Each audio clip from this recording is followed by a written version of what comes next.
오늘 말씀의 제목은 바람과 풍랑을 바라봅니까입니다. 유대인들은 예수님을 인정하지 않았습니다. 예수님께서 전하시는 것이 하나님의 말씀이고 복음이었음에도 그분의 사역에 성령의 역사와 열매가 거둬지고 있음에도 그들은 인정하지 않았습니다. 그저 그들은 갈릴리에서 무슨 선한 것이 날 수 있겠느냐라는 말만을 되풀이할 뿐입니다. 세상적 관점, 지극히 종교적인 틀에 갇혀서 예수님을 통해 사람이 변화되고 하나님의 나라가 세워지고 있음에도 불구하고 그들은 언제나 주님을 인정하지 않았고 신뢰하지 않았습니다. 자신들의 생각에만 갇혀 살았죠. 사실 이것은 예수님의 사역에 있어 대단히 큰 문제가 되었고 어려움을 주었습니다. 왜 아니겠습니까? 세상적 관점에서만 보려 하기 때문에 장로들의 전통과 인간적이고 지극히 종교적인 틀에 갇혀진 시각에서만 보려 하기 때문에 예수님의 사역을 돕기보다는 그것을 방해하고 대적하는 일들만을 계속했기 때문에 그렇습니다. 근데 중요한 것은 유대인들의 이런 시각과 이런 말과 이런 행동들이 제자들에게까지도 영향을 줬다라는 겁니다. 예수님을 따르겠다고 모든 것을 버리고 예수님의 말씀과 수많은 이적들과 엄청난 일들과 은혜를 경험했음에도 제자들은 그것에 영향을 받아서 예수님에 대한 눈초리들이 다르게 변하기 시작했죠. 그래서 요한복음에서 예수님이 제자들을 향해 이렇게 말합니다. 너희도 떠나려느냐?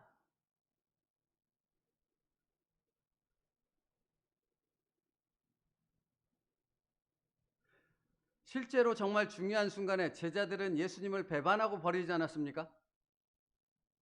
왜 그랬을까요? 그들이 계속해서 영향을 받았던 세상적, 인간적, 종교적인 틀, 그런 것들이 여기 그들의 중심 가운데 자리 잡고 있었기 때문에 그런 거죠.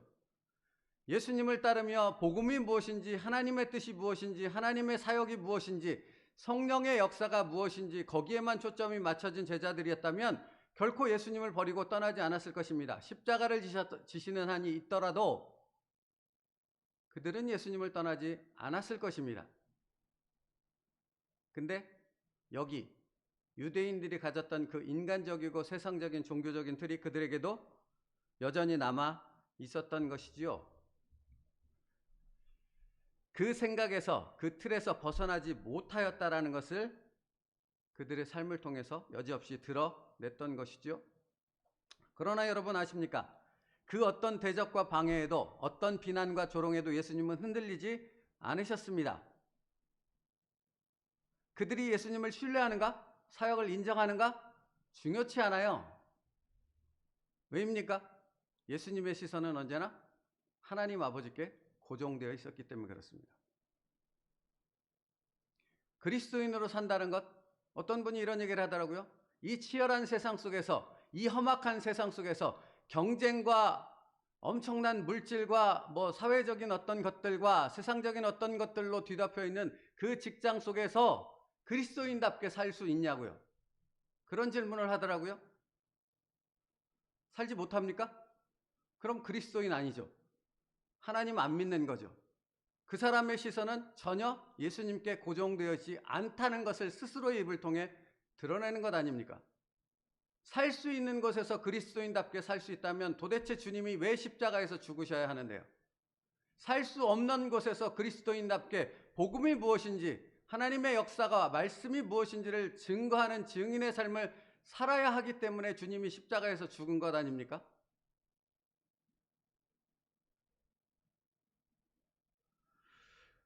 예수님 시대에 있었던 유대인들의 관점, 인간적, 세상적, 종교적인 틀은 지금도 여전히 성행하고 있습니다. 성령께서는 교회 공동체 안에서 여전히 도사리고 있는 그런 인간적, 세상적, 종교적인 틀을 깨고 드러내는 일을 지금도 하고 계십니다. 교회 안에 성령의 역사가 있고 복음의 증거들이 나타나고 변화의 열매들이 있음에도 불구하고 그것과는 상관없이 여전히 자신의 옛 고집, 주장, 옛 종교적인 틀을 드러낸다고 했을 때 성령님은 그것을 드러내시고 그것을 바꾸십니다. 그대로 갈 수가 없기 때문입니다. 그대로 가면 그들의 시선은 여전히 세상과 인간, 자기 자신에게만 향해 있지 않겠습니까? 이걸 바꾸지 않고 어떻게 그들을 통해 하나님의 역사가, 하나님의 사역이 이루어질 수 있겠냐고요. 오늘 말씀의 제목이 바람과 풍랑을 바라봅니까? 입니다. 그리고 이렇게 시작됩니다. 바람이 실제로 사납게 몰아치고 있었습니다. 풍랑은 실제로 높이 일었습니다. 무슨 말인지 아십니까?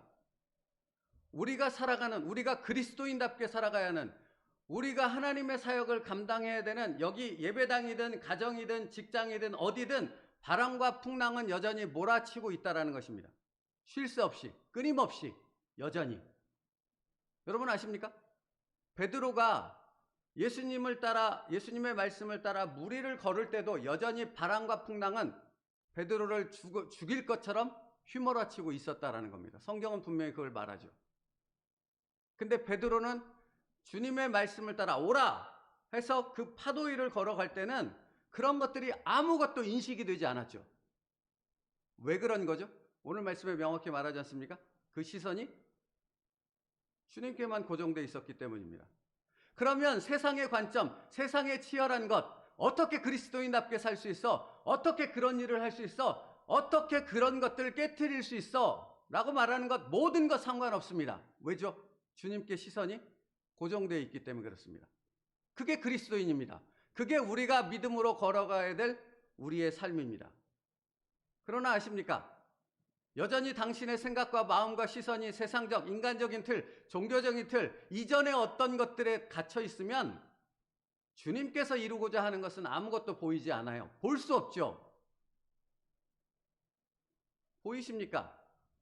주님만 바라볼 때는 바람과 풍랑이 몰아쳐도 그것이 전혀 보이지 않고 무리를 걸었던 베드로가 시선이 주님에게서 바람과 풍랑으로 바뀌게 되니까 그 다음은 뭡니까? 죽을 것 같은 거죠. 주님이 보이지 않는 겁니다. 그 다음은. 주님의 말씀도, 주님의 역사도, 주님의 엄청난 그 복음의 기적들도, 역사들도 전혀 생각나지 않습니다. 뭐만 보여요? 세상만 보여요. 자기를 죽이려고 덮치는 것만 보여요. 인간적인 생각과 자기의 생각만 보여요. 그러니 주님을 따라 그 파도 위를 걸었던 베드로가 이제는 비참하게 물속에 빠져서 죽어 들어가면서 주님께 고작 한다는 얘기가 살려주십시오 라는 말밖에는 할 수 없는 그 비참한 그리스도인의 모습이 되어졌다라는 거죠. 여러분, 비참한 그리스도인은 세상이 만들지 않아요. 원인은 세상이 제공할지 모르나 그것을 내 마음에 허용하면, 종교적인 틀 가운데 무너져가고 있는 교회들이 왜 무너집니까?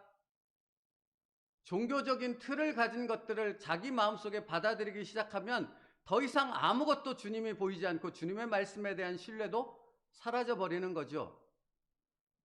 이름만 그리스도인을 살아가는 거죠. 예수님은 여전히 나와 함께 계시는 나의 구주이심에도 불구하고 말입니다. 내 중심이 어디를 향하고 있는가에 따라서 내가 바라보여주고 판단하고 결정하는 모든 일들이 주님을 향한 주님의 뜻을 이루는 것인가 아니면 주님을 대적하는 것인가, 이 양단간의 길로 바뀌어지게 되는 것입니다. 그럼 묻고 싶습니다. 예수님이 나의 구주라고 고백하는데 내가 살아가는 삶 속에서 판단하는 모든 일들은 주님께 온전히 시선이 고정되어진 믿음 안에서 그것을 판단하는 것입니까? 아니면 여전히 유대인들처럼 인간적이고 세상적이고 종교적인 틀 안에서 이전에 어떤 것들을 이야기하며 그것을 바라보는 시선에서 판단하고 있는 것입니까? 챔버스 목사님의 말이 분명해요. 그러나 베드로는 처음에 이것들을 보지 못했습니다. 그는 바람과 풍랑을 고려하지 않았고 단지 주님만 인식했습니다. 그때 그는 발을 내디뎌 물 위를 걸었습니다. 여러분, 물 위를 걸었다라는 것은 단순히 어떤 기적, 엄청난 일을 행했다, 거기에 초점이 맞춰져 있지 않아요. 믿음으로 살았다라는 겁니다. 그리스도인은 믿음으로 살아가는 사람들입니다. 이성으로 살지 않고 경험으로 살지 않고 세상적, 인간적, 종교적인 틀로 살아가는 사람이 아니고 하나님의 말씀, 그러니까 가라 하면 가는 거고 멈추라 하면 멈추라 하는 것입니다. 그것이 그리스도인입니다. 그러면 우리는 물어야 하지 않겠습니까? 여기 예배당에서 말고요. 당신이 살아가는 삶의 현실 속에서 여러분 베드로가 무너졌던 건 현실이라는 부분에 초점을 맞췄던 거죠. 눈에 보이는 현실. 그렇지 않습니까? 눈에 보이는 현실은 파도와 풍랑이었죠. 그것이 아닌 주님께 고정하면 영적인 일이 보이고 하나님의 사역이 보이고 하나님의 뜻과 하나님의 일하심이 보이지요. 당신의 시선은 어디를 향하고 있습니까? 우리가 눈에 보이는 현실이라는 것에 마음을 뺏기면 우리는 베드로처럼 여지없이 두려움과 근심에 빠져 거기에 매몰되어져 갑니다. 말은 그리스도인이라고 말하는데 그리스도인의 능력은 없죠. 그냥 여러분 보십시오. 세상 사람들은 현실을 보고 그 현실에 대한 자신의 어떤 주관적인 경험과 이성적 판단과 합리적인 생각에 의해서 뭔가를 결정합니다. 그러면 우리는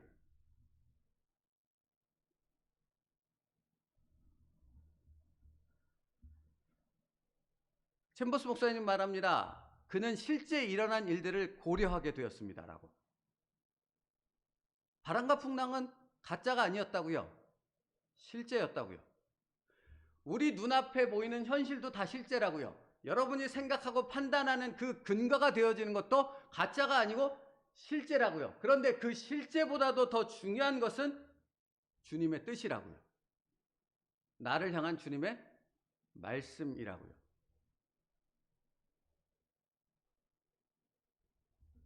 챔버스 목사님이 이렇게 말하지 않습니까? 주님은 물 위를 걷게 하실 뿐만 아니라 물 아래로도 걷게 하실 분이라고. 뭐가 문제입니까? 현실적인 부분이 뭐가 문제이며 인간적인 생각의 기준들과 그 틀이 뭐가 문제가 되냐는 말입니다. 아닙니까? 물 위뿐만 아니라 물 아래까지도 걷게 하시는 주님이시라면 서로 내가 어떤 잘못된 판단을 할지라도 그것을 바로잡을 수 있는 분이 주님 아니십니까? 그러면 그 주님을 신뢰하는 것이 중요하다라고 말씀하지 않습니까? 신뢰하십니까?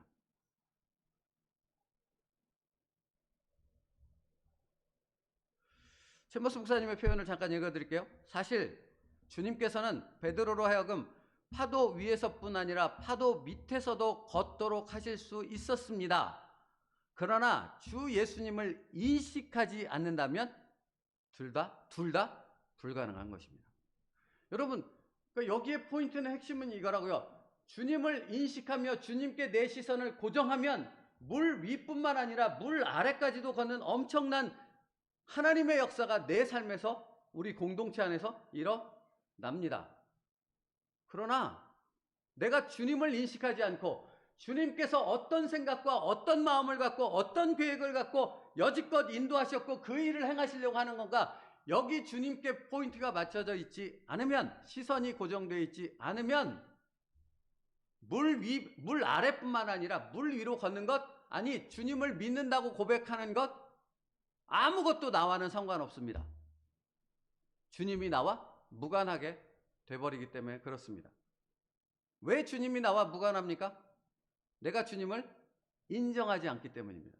주님께 시선을 고정하지 않기 때문입니다. 그러니까 여러분, 내 앞에 얼마나 불가능한, 이해할 수 없는 상황이, 내가 납득할 수 없는 상황이 벌어졌는가, 이게 전혀 중요하지 않다고 말하는 것입니다. 이건 그저 상황일 뿐인 거죠. 현실일 뿐인 거죠. 근데 그거보다 중요한 건 뭐라고요? 무엇을 바라보는가? 누구를 바라보는가? 누구에게 내 마음과 생각을 고정하는가에 있습니다. 내 생각에만 몰입되어 거기에 갇혀 있으면 여러분의 삶은 당신의 생각을 벗어나지 않아요. 근데 당신의 시선이 주님께로 향해 있으면 이 테두리는 여지없이 다 부서져 버립니다. 왜? 주님의 세계 안에 내가 들어가 있으니까. 이게 믿음이고 이게 신앙생활 아닙니까? 근데 왜 그것을 깨려 하시는 주님께 당신을 온전히 의탁하지 않으십니까? 어떤 문제를 당하면 우리는 당장 하나님께 나아갑니다. 그러나 자신에 관한 여러 형편을 고려하게 되면서 침몰합니다. 여러분, 제가 오래된 교회들의 현실을 말씀드렸잖아요. 오래된 권사님, 오래된 장로님, 교회를 개척할 때부터 같이 했던 그분들의 고백. 이전에는 하나님의 역사가 있었어. 이전에는 하나님의 말씀이 있었어. 이전에는 이런 엄청난 일들이 있었어. 근데 지금은 없습니다. 지극히 메말라 있는 영혼들일 뿐입니다. 당신이 이전에 경험했던 하나님의 기적이 오늘 하나님께 시선을 맞추는 것이 아니라면 도대체 그 과거의 경험은 무슨 의미가 있는 겁니까? 당신의 생각을 꺾고 고집을 꺾고 하나님께 온전히 시선을 맞추며 내가 하나님의 뜻 앞에 죽겠습니다 라는 고백이 아니라면 무슨 의미가 있겠냐고요. 챔버스 목사님의 정확한 표현을 들어보십시오. 이거 말씀드리고 말씀 마칠게요. 만일 당신이 주님만 인식하고 있다면 주께서 당신을 어떤 상황으로 이끌고 가시든 아무런 상관이 없습니다. 이게 믿음입니다. 이게 진짜입니다. 이게 진짜라고요. 주님께 시선을 맞추고 있으면 어떤 상황이 어떻게 되든 어떤 혼란이 다가오든 어떤 문제가 다가오든 그건 전혀 상관없다고요. 그러니까 주님께 시선을 안 맞춘 사람들은 늘 이렇게 얘기합니다. 억울해. 뭐가 안 돼. 사람이 문제야. 관계가 문제야. 뭐가 문제야. 상황이 문제야. 이건 안 돼. 이렇게만 얘기하는 거죠. 거기 주님은 안 계시니까. 근데 주님께 시선을 맞춘 사람은 어떤 상황에서도 주님만 봅니다. 주님께서 어떻게 역사하실까를 기대합니다. 그러니 내 뜻을 꺾을 수 있죠. 나를 주님의 십자가 앞에 죽일 수 있죠. 주님이 하실 거니까. 나는 안 할지라도 주님은 주님의 뜻을 내 삶을 통해 이루실 것이니까요. 무엇이 문제겠습니까? 오늘 말씀의 제목이 바람과 파도를 바라보십니까? 입니다. 여러분은 무엇을 바라보십니까? 무엇을 바라보냐는 단순히 지금 내 육신의 눈이 무엇을 바라보는가에 있지 않습니다. 여기 당신 마음의 중심이 무엇으로 차 있는가라는 얘기입니다. 당신의 생각입니까? 아니면 주님이십니까? 주님께 여기를 내어 드리십시오. 그리고 주님께서 당신의 삶에 이루시는 놀라운 역사를 기대하며 주님과 그것을 함께 걸어갈 수 있는 여러분 될 수 있기를 축복합니다. 기도하겠습니다. 살아계신 하나님, 주님은 여전히 나의 주님이십니다. 주님께서는 여전히 나의 삶을 주장하시는 모든 주권을 가지고 계신 전능하신 분이십니다. 그 완전하신 주님께 나의 생각과 모든 틀들을 깨트리며 그 주님께만 온전히 나의 시선을 맞출 수 있는 믿음의 결단이 있게 하여 주시옵소서. 그리고 주님께서 그런 나를 통해 이루실 엄청난 역사를 기대하며 오늘도 주님과 함께 동행할 수 있는 믿음의 삶을 살아가는 새움내리교회 모든 성도들 되게 하여 주시옵소서. 예수님의 이름으로 기도 올리옵나이다. 아멘.